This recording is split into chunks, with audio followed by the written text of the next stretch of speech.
Assalamualaikum warahmatullahi wabarakatuh. Perkenalkan, nama saya Zaskia adalah Ramadhani, NIM 12103233879. Prodi Manajemen Pendidikan Islam kelas 2F.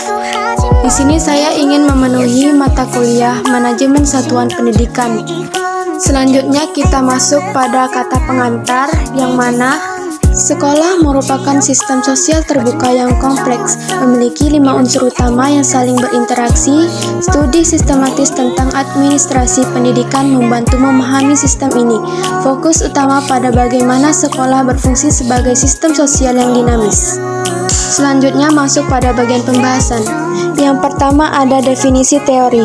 Teori adalah sekumpulan konsep, definisi, dan generalisasi yang menggambarkan pola keteraturan dalam organisasi. Yang kedua ada fungsi teori. Ini menjelaskan fenomena dalam sistem sekolah, memandu penelitian dan pengambilan keputusan, menghasilkan pengetahuan baru untuk perbaikan sistem. Teori dalam administrasi pendidikan membantu dalam perencanaan dan pengelolaan sekolah secara efektif. Selanjutnya masuk pada materi yang kedua, yaitu perspektif sistem dalam sekolah. Yang pertama ada sistem rasional. Sekolah sebagai alat formal untuk mencapai tujuan tertentu, struktur yang kuat dan aturan yang jelas sangat penting, menekankan efisiensi dan produktivitas dalam organisasi sekolah. Yang kedua, sistem alami. Sekolah sebagai kelompok sosial yang ingin bertahan fokus pada manusia sebagai elemen utama, menekankan hubungan interpersonal dan dinamika sosial.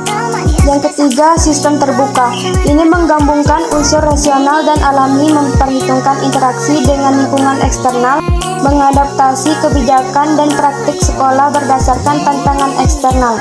Selanjutnya masuk pada materi yang ketiga, yaitu sekolah sebagai sistem sosial. Sekolah adalah sistem terbuka dengan 5 elemen utama. Yang pertama, struktur, hierarki, aturan, dan organisasi sekolah. Yang kedua, individu, yaitu guru, siswa, staf, dan peran mereka dalam sistem. Yang ketiga, budaya, nilai, norma, dan keyakinan yang berkembang dalam sekolah. Yang keempat, politik, dinamika, kekuasaan, kepemimpinan, dan pengambilan keputusan. Yang kelima, pedagogi, proses belajar mengajar sebagai inti teknis sekolah. Kelima elemen ini saling mempengaruhi dan menciptakan lingkungan sekolah yang unik. Selanjutnya masuk pada materi yang keempat, yaitu interaksi dalam sekolah. 5 elemen sistem sosial saling berpengaruh. Contohnya interaksi. Struktur mempengaruhi bagaimana individu berperilaku dalam sekolah. Budaya sekolah membentuk cara pembelajaran berlangsung. Politik dapat menentukan kebijakan yang berdampak pada struktur dan individu. Pedagogi yang efektif membutuhkan lingkungan budaya dan politik yang kondusif. Hubungan interpersonal antara guru dan siswa menentukan efektivitas pembelajaran. Selanjutnya masuk pada materi yang kelima, yaitu lingkungan dan sekolah. Lingkungan eksternal berperan penting dalam sistem sekolah.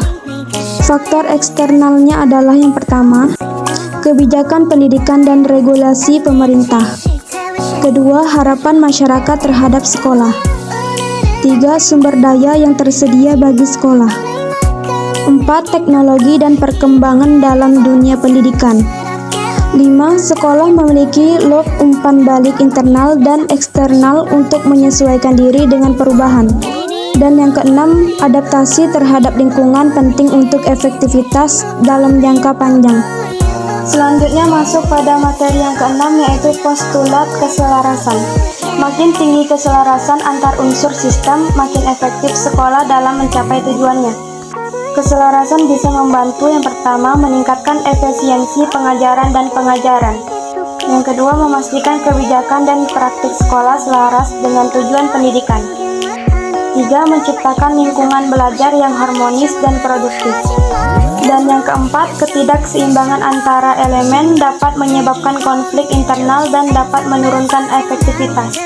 Selanjutnya materi yang ketujuh, yaitu implikasi administratif.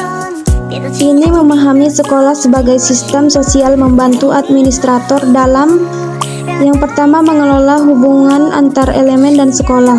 Yang kedua mengidentifikasi tantangan dalam organisasi sekolah. Yang ketiga, mengembangkan kebijakan yang sesuai dengan realitas sosial dan akademik sekolah. Yang keempat, meningkatkan partisipasi guru dan siswa dalam proses pendidikan. Yang kelima, menciptakan lingkungan kerja yang lebih kondusif bagi staf pengajar. Dan yang keenam, keberhasilan sekolah bergantung pada sinergi antara struktur, individu, budaya, politik, dan pedagogi. Selanjutnya masuk pada materi yang ke-8, yaitu peran kepala sekolah dalam sistem sosial sekolah. Kepala sekolah berperan sebagai pemimpin yang mengelola 5 elemen sistem sosial. Tanggung jawab utamanya adalah: pertama, mengembangkan struktur organisasi yang efisien. Kedua, membangun budaya sekolah yang positif. Ketiga, menjaga hubungan baik dengan masyarakat dan pemangku kepentingan. 4. Memastikan proses pembelajaran berjalan optimal. 5. Mengatasi dinamika politik dalam lingkungan sekolah. Dan yang keenam, kepemimpinan yang efektif dapat meningkatkan kinerja sekolah secara keseluruhan.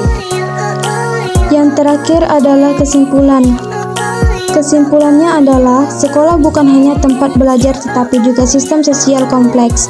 Interaksi antara individu, budaya politik, dan pedagogi menentukan efektivitas sekolah. Pendekatan sistem sosial membantu dalam pengambilan keputusan administratif. Administrator dan pendidik perlu memahami bagaimana elemen-elemen ini berinteraksi untuk menciptakan lingkungan belajar yang optimal. Dengan pendekatan yang tepat, sekolah dapat menjadi tempat yang lebih inklusif, produktif, dan inovatif.